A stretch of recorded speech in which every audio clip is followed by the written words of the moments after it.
Hi all.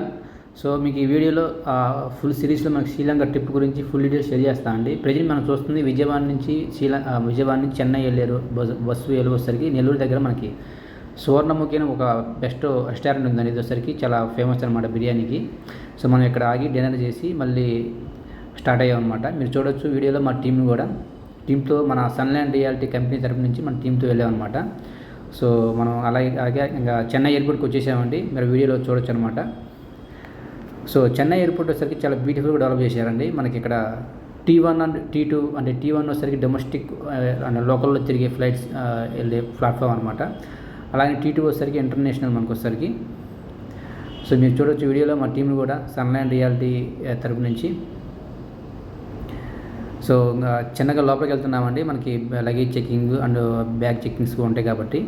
So మీకు ఈ వీడియోలో ఫుల్ డీటెయిల్స్ షేర్ చేస్తాను అండి. శ్రీలంక మా ట్రిప్ ఫుల్ డీటెయిల్స్ కూడా మీరు ఎక్కడికి వెళ్ళాము ఎక్కడ మొత్తం మీరు ఆ యూట్యూబ్ ఛానల్ ఫాలో అవ్వండి.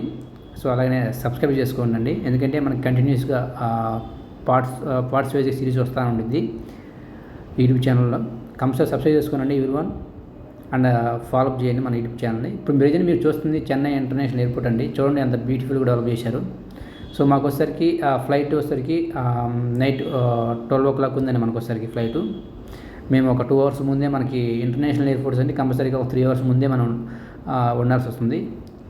సో దీంట్లో మాకు చూద్దానండి, మాకు ఆల్రెడీ ఒక ఇన్సిడెంట్ కూడా జరిగింది, దాని గురించి మీకు షేర్ చేస్తాను అనమాట. చూడొచ్చు వీడియోలో. So thank you very much. Thank you very much.